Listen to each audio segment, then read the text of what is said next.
버나드 쇼의 생애와 피그말리온. 19세기 말 아일랜드 더블린. 몰락한 집안에서 태어난 한 소녀는 빈곤과 사회적 불평등 속에서도 굴하지 않고 펜 하나로 세상과 맞서 싸운 불굴의 투사였습니다. 그 소녀는 바로 20세기 영국 문학을 대표하는 극작가이자 비평가, 사회주의 사상가, 그리고 노벨 문학상 수상자인 조지 버나드 쇼입니다. 그의 치열했던 삶은 작품만큼이나 흥미진진하며 오늘날 우리에게도 많은 영감을 줍니다. 어린 시절 쇼는 가난과 알코올 중독에 빠진 아버지 때문에 힘든 시간을 보냈습니다. 하지만 그는 독서와 음악을 통해 예술적 재능을 키웠고 15세에 학교를 그만두고 부동산 중개 회사에서 일하며 생계를 유지했습니다. 쇼는 틈틈이 글을 쓰고 연극을 보며 문학과 예술에 대한 열정을 키웠고 20세에 런던으로 이주하여 본격적인 작가의 길을 걷기 시작했습니다. 런던에서 쇼는 사회주의 사상에 눈을 뜨고 페이비언 협회에 가입하여 사회개혁운동에 참여했습니다. 그는 빈곤, 계급 차별, 여성 문제 등 사회 문제에 관심을 갖고 이를 비판하는 글을 쓰고 강연을 하며 대중에게 사회주의 사상을 알렸습니다. 쇼는 예술을 사회 변혁의 도구로 활용해야 한다는 신념을 갖고 있었으며 그의 작품에는 사회 비판적인 메시지가 담겨 있습니다. 쇼는 1890년대부터 희곡을 쓰기 시작했지만 초기 작품들은 흥행에 실패했습니다. 하지만 그는 좌절하지 않고 꾸준히 작품 활동을 이어갔고 1900년대 초반 인간과 초인, 메이저 바바라, 피그말리온 등의 작품이 성공을 거두면서 명성을 얻기 시작했습니다.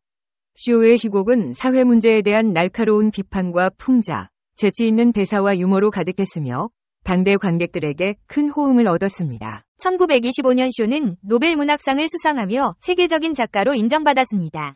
그는 상금을 셰익스피어 탄생 기념 재단에 기부하여 영국 문학 발전에 기여했습니다. 쇼는 90세가 넘는 나이에도 활발하게 작품 활동을 이어갔으며 1950년 94세의 나이로 세상을 떠났습니다. 그는 평생 동안 60편이 넘는 희곡과 수많은 소설, 에세이, 비평 등을 남겼습니다. 버나드 쇼는 사회 문제에 대한 깊은 통찰력과 예술적 재능을 바탕으로 시대를 앞서간 선구자였습니다. 그는 작품을 통해 사회적 불평등과 부조리를 고발하고 인간의 존엄성과 자유, 평등을 옹호했습니다. 쇼는 또한 여성의 권리 신장과 교육 개혁, 환경 보호 등 다양한 분야에서 진보적인 목소리를 냈습니다. 그의 작품과 사상은 오늘날에도 여전히 유효하며 우리에게 많은 영감을 줍니다. 조지 버나드 쇼는 아일랜드 출신의 극작가이자 소설가, 비평가로 20세기 영국 문학을 대표하는 인물입니다. 그는 날카로운 사회 비판과 풍자, 재치 있는 대사, 유머를 통해 당대의 문제점을 날카롭게 지적했습니다.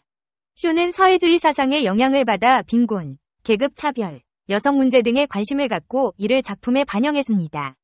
그는 1925년 노벨 문학상을 수상하며 세계적인 작가로 인정받았습니다. 희곡, 피그말리온은 그리스 신화에 등장하는 조각가 피그말리온의 이야기에서 영감을 얻었습니다.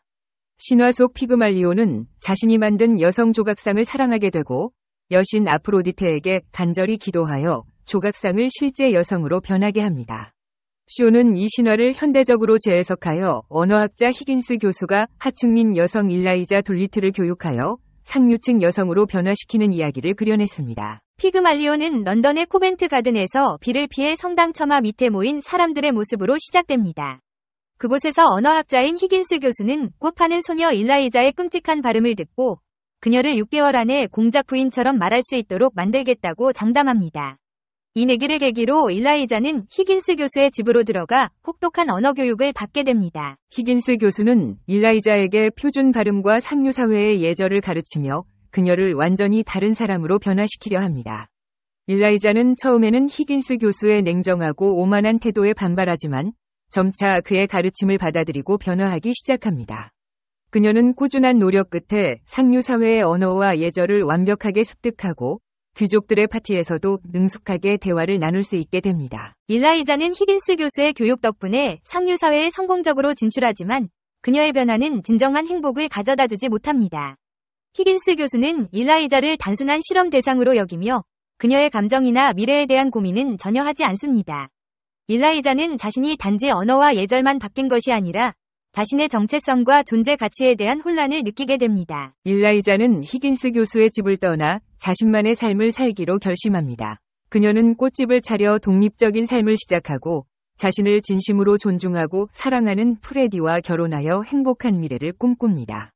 일라이자는 히긴스 교수의 실험 대상에서 벗어나 자신의 삶을 주체적으로 선택하고 진정한 자아를 찾아 새로운 시작을 합니다. 피그말리온은 언어가 개인의 사회적 지위와 계급을 결정하는 중요한 요소임을 보여줍니다. 일라이자는 언어 교육을 통해 하층민에서 상류층으로 신분 상승을 이루지만 여전히 사회적 편견과 차별에 직면합니다. 쇼는 이를 통해 언어와 계급, 사회적 편견의 문제점을 날카롭게 지적하고 진정한 변화는 단순한 외면적 변화가 아니라 내면적 성장과 자아 발견을 통해 이루어져야 함을 강조합니다. 피그말리온은 여성의 자립과 주체성에 대한 메시지도 담고 있습니다. 일라이자는 히긴스 교수의 도움을 받아 변화하지만 결국 자신의 힘으로 독립적인 삶을 선택하고 행복을 찾아갑니다. 쇼는 여성이 남성에게 의존하지 않고 자신의 삶을 주체적으로 살아갈 수 있음을 보여주며 여성의 자립과 주체성을 강조합니다. 피그말리온은 100년이 넘는 시간 동안 사랑받는 고전으로 자리 잡았습니다. 언어와 계급, 사회적 편견, 여성의 자립, 교육의 중요성 등 작품 속에 담긴 메시지는 오늘날에도 여전히 유효하며 우리에게 깊은 울림을 줍니다. 피그말리온은 단순한 희곡을 넘어 인간의 본성과 사회의 문제점을 탐구하는 훌륭한 문학 작품으로 평가받고 있습니다.